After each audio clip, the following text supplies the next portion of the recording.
Muy buenas noches, qué bueno que nos acompañan a su programa de la Iglesia del Tercer Día. Es jueves en donde leemos también las Sagradas Escrituras y el día de hoy vamos a dar continuidad al libro de Gálatas.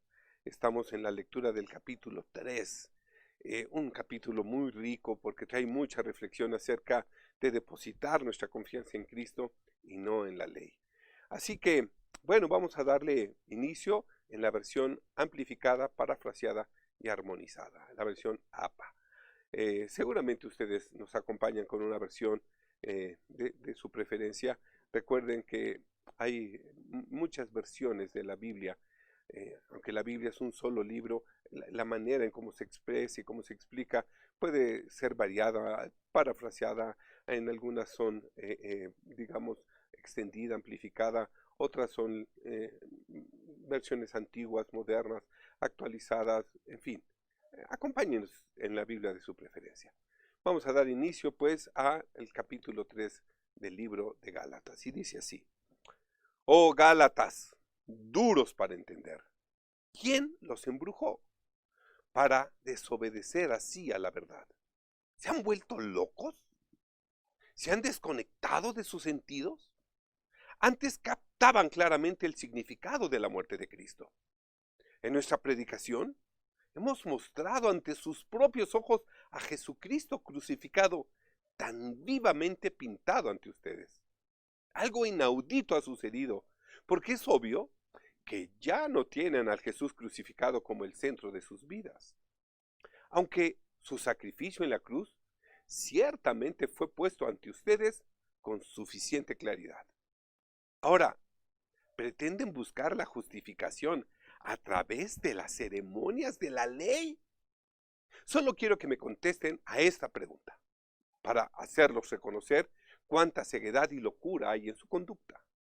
¿Recibieron ustedes el Espíritu de Dios por el cumplimiento de la ley o por aceptar el mensaje de la fe?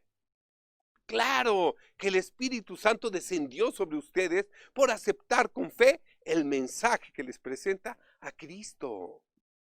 ¿Van a continuar con esta locura? Porque solo los locos pensarían que podrían completar con sus propios esfuerzos lo que comenzó Dios.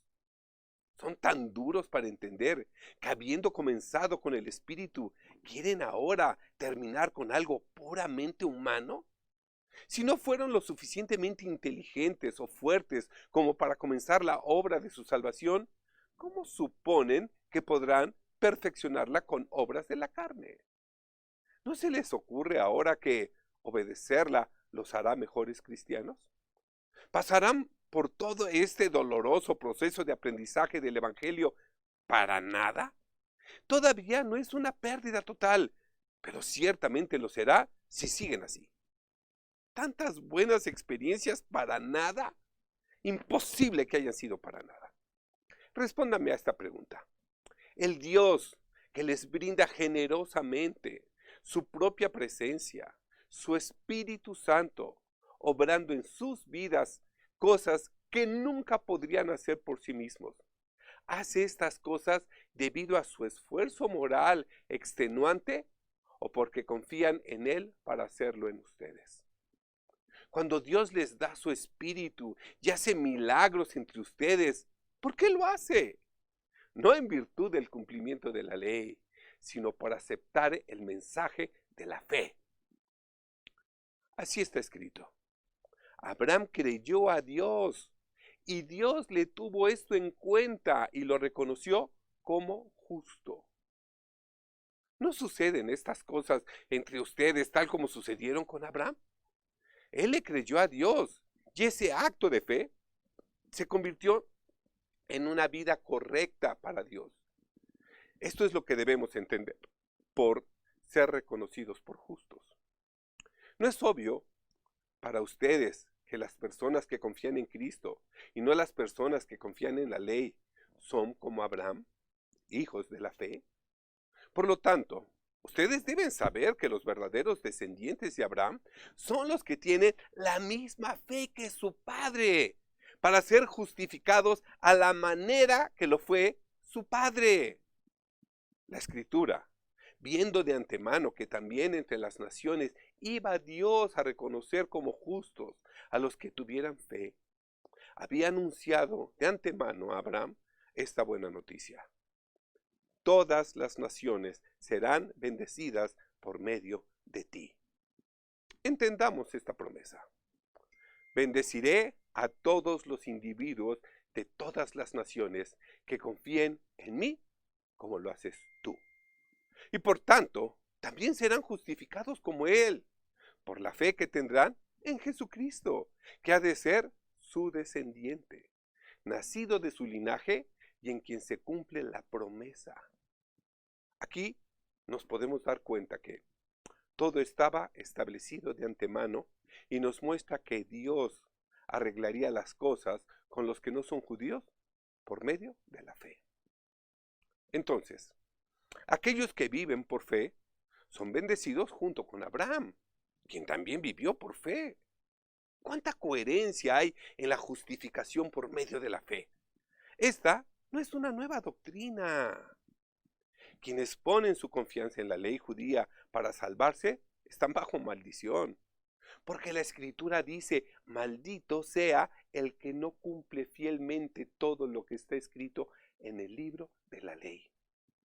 Lo cual significa que cualquiera que intente vivir por su propio esfuerzo, independientemente de Dios, está condenado al fracaso, por el simple hecho de que no pueden observar todo lo que ella prescribe, porque la misma ley en que se apoyan no les da la fuerza necesaria para ello, pues si se las diera, entonces los justificaría. Por tanto, está claro que nadie es reconocido como justo en virtud de la ley, pues la Escritura dice, el justo por la fe vivirá. La obvia imposibilidad de llevar a cabo tal programa moral que establece la ley debería dejar en claro que nadie puede mantener una relación con Dios de esa manera. La persona que vive en una relación correcta con Dios lo hace abrazando lo que Dios arregla para él. Hacer cosas por Dios es lo opuesto a entrar en lo que Dios hace por ti. El profeta Habacuc tenía razón al decir, la persona que cree en Dios está enderezada por Dios, y esa es la vida real. Porque la ley no se basa en la fe, sino que dice, el que cumpla la ley vivirá por ella.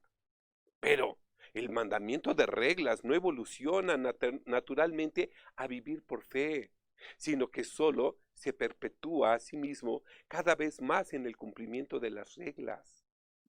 Este pasaje de las Escrituras nos lleva a entender que el que hace estas cosas, es decir, el cumplimiento de las reglas, continúa viviendo tratando de cumplirlas. La ley, empero, no se apoya en la fe, sino en las obras, pues no dice el que creyere estas verdades, sino el que observe estos preceptos hallará en ellos la vida. Y así, los que ponen su confianza en la ley, sin poderla cumplir, quedan siempre sujetos a la maldición producida por ella misma. Mas Cristo nos redimió de esa vida autodestructiva y maldita al absorberla completamente en sí mismo. ¿Recuerdan la Escritura que dice, maldito todo el que muere colgado en un madero? De modo que la maldición de la ley también fue clavada en el madero de la cruz. Y así, cuando Jesús fue clavado en la cruz, se convirtió en una maldición y al mismo tiempo la disolvió. Y nos libertó de los preceptos ceremoniales de la ley y de la maldición que está implícita en ella. Y ahora, debido a esto, el velo se nos quita, el aire se despeja y podemos ver que la bendición de Abraham está presente y también disponible para todas las naciones. Todos podemos recibir la vida de Dios y por medio de la fe en Jesucristo recibimos también el Espíritu que Dios ha prometido. Hermanos, voy a hablarles en términos humanos. Déjenme darles un ejemplo de los asuntos cotidianos de la vida libre de la que estoy hablando. Una vez que se ha firmado y ratificado un pacto o el testamento de una persona, nadie más puede anularlo, alterarlo, ni agregarle nada. Y tiene que cumplirse. Ahora bien, las promesas se hicieron a Abraham y a su descendiente. Observen que la escritura, en el lenguaje cuidadoso de un documento legal, no dice a los descendientes, refiriéndose a todos en general, sino a su descendiente. El sustantivo, noten que está en singular, refiriéndose a Jesucristo. Esta es la forma en que interpreto esto. Dios hizo una alianza con Abraham y la confirmó, tal como se hace con un testamento. Por eso, la ley de Moisés, que vino 430 años después, no puede anular aquel pacto y dejar sin valor la promesa que expresaba la voluntad de Dios. Es más, la ley no es ni siquiera un apéndice del pacto original. Y así, ni ha podido ni puede ser dada por la ley la herencia de la gracia y de la justicia que fue prometida solamente a Jesucristo y que las naciones la pueden recibir solamente a través de Él. En virtud de aquella promesa y en cumplimiento de aquella alianza que Dios hizo con Abraham. De modo que esta ley, con sus instrucciones y regulaciones, no tiene nada que ver con la herencia prometida en el testamento. Pues si lo que Dios prometió darnos dependiera de la ley de Moisés, ya no sería una promesa, sino una recompensa. Pero el hecho es que Dios prometió a Abraham dársela gratuitamente. ¿Cuál es el punto entonces de la ley? ¿El apéndice adjunto? Pues fue una adición reflexiva a las promesas del pacto original hechas a Abraham, pero nunca una condición impuesta para el cumplimiento de la promesa. Entonces, ¿para qué sirve la ley? Bueno, pues fue dada después para poner de manifiesto la desobediencia de los hombres. Bien podemos decir que el propósito de la ley era mantener a un pueblo pecador en el camino de la salvación hasta que Cristo, el descendiente, a quien se le había hecho la promesa, viniera heredando las promesas y distribuyéndolas. Obviamente esta ley no fue un encuentro de primera mano con Dios. Fue proclamada por medio de ángeles y Moisés sirvió de intermediario. Pero si hay un intermediario como lo había en el Sinaí, entonces la gente no estaba tratando directamente con Dios, ¿verdad? Pero la promesa original es la bendición directa de Dios a Abraham, recibida por la fe. De modo que cuando los involucrados ratifican el pacto, no hay necesidad de intermediario. ¿Acaso esto quiere decir que la ley está en contra de las promesas de Dios? Claro que no, porque si la ley pudiera dar la vida de la gracia, entonces la justicia realmente se obtendría en virtud de la ley, y así ésta hubiera sido contraria a la promesa. Pero sucedió de otra manera. La ley escrita dejó sujetos a todos los hombres al pecado, en lugar de justificarlo. Así dicen las Escrituras, todos son prisioneros del pecado. Y lo dice para que lo que Dios había prometido no fuese dado, sino por la fe en Jesucristo y solamente a los que creyeran en Él. Hasta el momento en que fuimos lo suficientemente maduros para responder libremente en fe al Dios viviente, estábamos cuidadosamente rodeados y protegidos por la ley de Moisés. Podemos decir que antes de venir la fe, la ley nos tenía presos, estando y esperando a que la fe fuera dada a conocer. Así, lejos de que la ley haya sido contraria a las promesas de Dios, la ley era para nosotros como esos tutores griegos con los que los niños están familiarizados, que acompañan y vigilan a los niños y los llevan a la escuela y los protegen del peligro o la distracción, asegurándose de que los niños realmente lleguen al lugar al que se dirigieron. Y fue así. hasta que viniera Cristo, para que por la fe obtuviéramos la justicia. La ley nos fue útil y nos sirvió como tutor para conducirnos como niños a Jesucristo, a fin de que fuéramos justificados por la fe en Él.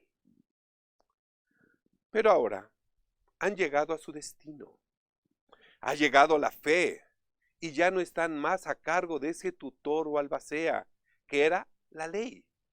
Pues por la fe en Cristo hemos llegado a la adopción de hijos de Dios.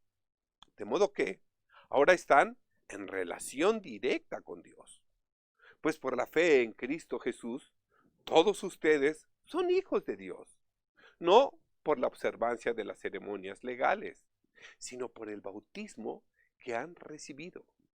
Su bautismo en Cristo no solo los estaba lavando para un nuevo comienzo, también implicó vestirlos con el guardarropa de la fe, la cual es la ropa para adultos. Hemos quedado revestidos de Cristo, y en nuestra nueva vida en Cristo recibimos el cumplimiento de la promesa original de Dios. En la familia de Cristo no puede haber división entre judíos y gentiles, esclavos y libres, hombres y mujeres. Entre nosotros, todos ustedes son iguales. Es decir, todos estamos en una relación común con Jesucristo. Y así, todos unidos a Él, somos uno solo. No hay diferencias. Además, dado que ustedes son la familia de Cristo, entonces ustedes son el famoso descendiente de Abraham y por tanto herederos de acuerdo con las promesas del pacto. Gloria a Dios por ello, pues siendo parte de la familia de Dios, al estar estrechamente unidos a Jesucristo, ya no tenemos que dirigirnos a Él por medio de la ley, sino relacionarnos con Él por medio de la gracia. Capítulo 4. Déjenme mostrarle las implicaciones de esto.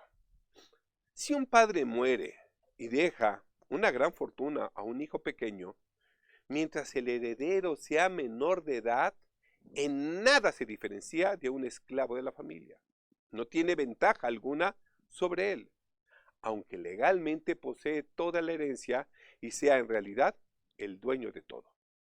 Está sujeto a tutores y administradores hasta la fecha que el padre haya establecido para la emancipación. Así es como nosotros, cuando éramos menores de edad, éramos como esclavos a los que se rodeaba por instrucciones simples por medio de los tutores y administradores de este mundo, quienes nos cuidaban y se encargaban de nuestros asuntos. Y estábamos sujetos a las ceremonias de la ley como a las primeras y más rudimentarias instrucciones que Dios dio al mundo, hasta el tiempo señalado por nuestra madurez.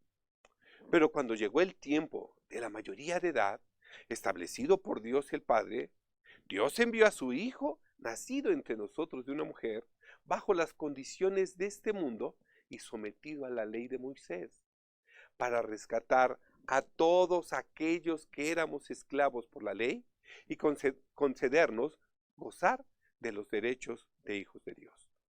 Este rescate lo hizo comprando el precio de nuestra libertad. Por lo tanto, hemos sido liberados para experimentar nuestra herencia legítima.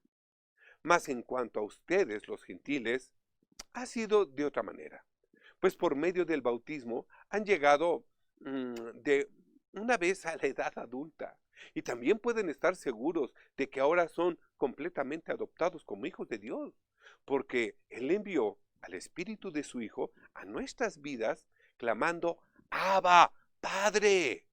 Ahora cada uno de ustedes puede llamarlo Padre nuestro. Ya no son huérfanos, sino hijos de la promesa. Ese privilegio de una conversación íntima con Dios no deja en claro que no somos más esclavos, sino hijos. Y si eres un hijo, también eres un heredero, con acceso completo a la herencia, no tanto a la terrenal, sino a la espiritual. Así pues, tú y tú y tú y tú y todos ustedes ya no son esclavos, sino hijos de Dios, y por ser sus hijos, están bajo la voluntad de Dios para que sean también sus herederos. Ustedes, gentiles, antes de conocer a Dios personalmente, eran esclavos de los llamados dioses que no tienen nada de divino sobre ellos, porque son seres falsos que en realidad no son dioses, porque ni siquiera existen, son solo ídolos mudos. Pero ahora que ustedes han conocido a Dios, o mejor dicho, ahora que Dios los ha conocido a ustedes, ¿cómo pueden someterse nuevamente a esos tigres de papel? Porque eso es exactamente lo que hacen cuando se intimidan para observar escrupulosamente todas las tradiciones, religiosidad y supersticiones asociadas con días especiales, estaciones y años. Me parece inaudito que quieran volver a someterse a esos débiles y pobres poderes y hacerse voluntariamente sus esclavos. ¿Cómo se les ocurre tratar de ganar ahora el favor de Dios haciendo o no haciendo ciertas cosas en ciertos días, en ciertas temporadas del año? Mucho me temo que todo mi arduo trabajo entre ustedes se ha convertido en una nube de humo.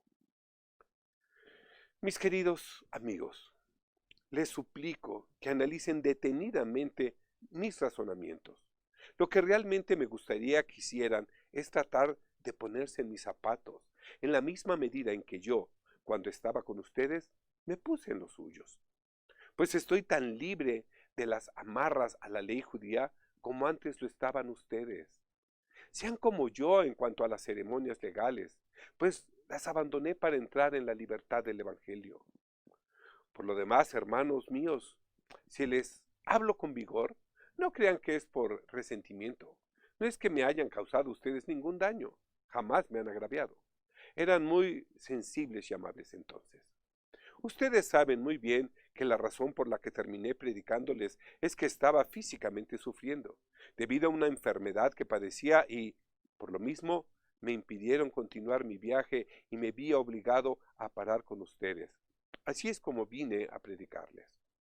Y esa enfermedad fue una prueba para ustedes, pues quizá les era repugnante, pero no me despreciaron ni me rechazaron a causa de ella, sino que, al contrario, me recibieron como a un ángel de Dios, como si se tratara del mismo Cristo Jesús. ¿Qué ha pasado con la satisfacción que sintieron en ese momento?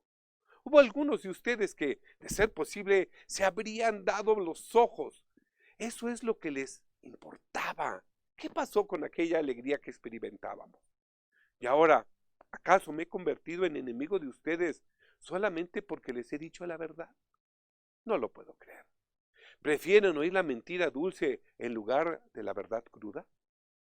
Esos falsos maestros hacen todo lo posible para halagarlos, pero sus motivos están podridos.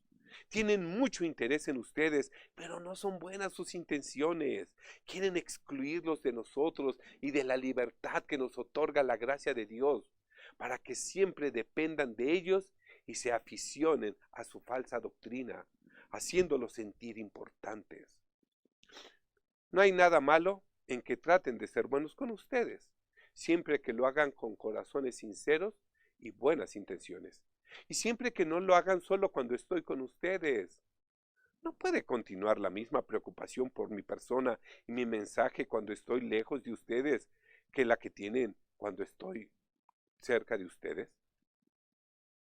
Hijitos míos, ¿saben cómo me siento ahora y cómo me sentiré hasta que la vida de Cristo se forme en ustedes y se haga visible en sus vidas?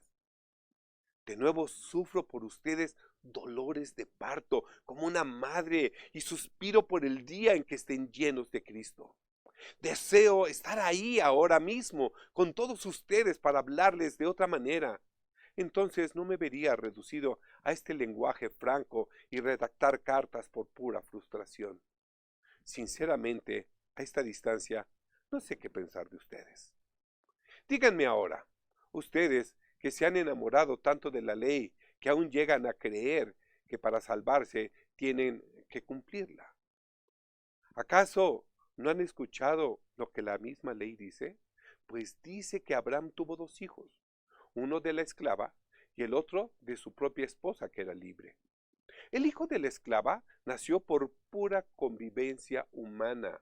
No hubo nada sobrenatural. Era un hijo ordinario.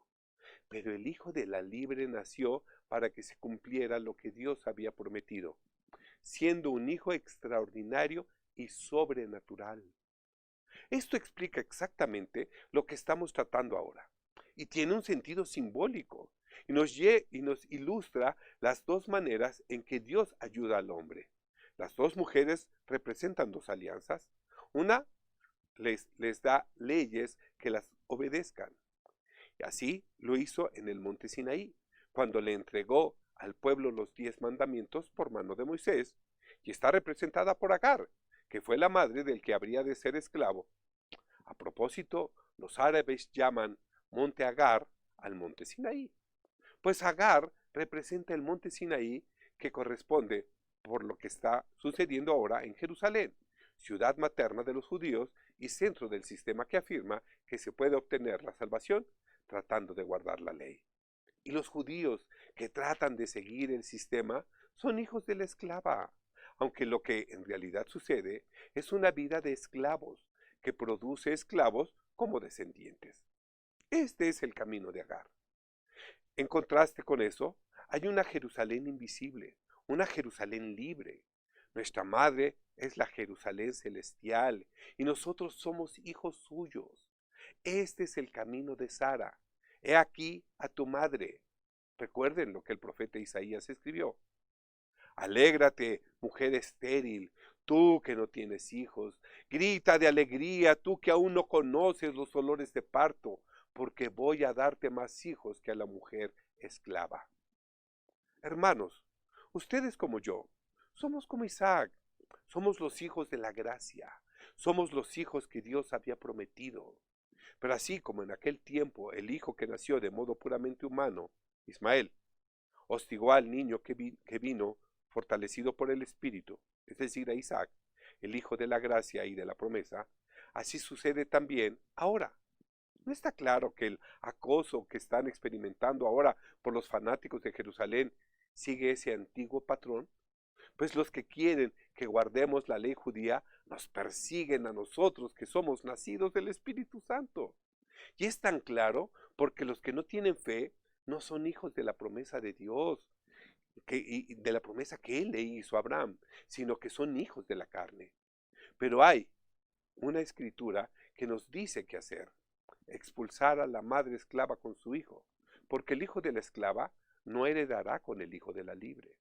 Esta fue la instrucción que Dios mismo le dio a Abraham, y es obvio que las herencias de uno y otro son tan distintas como es lo material de lo espiritual. ¿No es tan concluyente? Hermanos, no somos hijos de la esclava, sino de la mujer libre, y Dios nos hizo libres por la fe que tenemos en su Hijo Jesús, quien nos ha adquirido esta libertad. Bien, vamos a dejarle aquí. Es un mensaje delicioso, es un mensaje que obviamente tenemos que escuchar varias veces. Les sugiero, escriban lo que están aprendiendo, mastíquenlo y pónganlo en sus palabras. Esa es una sana manera de poder aprender. Por el momento no me resta más que darle gracias a Dios por la bendición de poder transmitir su palabra, y es mi oración que el Señor nos dé buen éxito en todo lo que emprendemos para la gloria suya. Amén y amén. Esto se los dejo de tarea.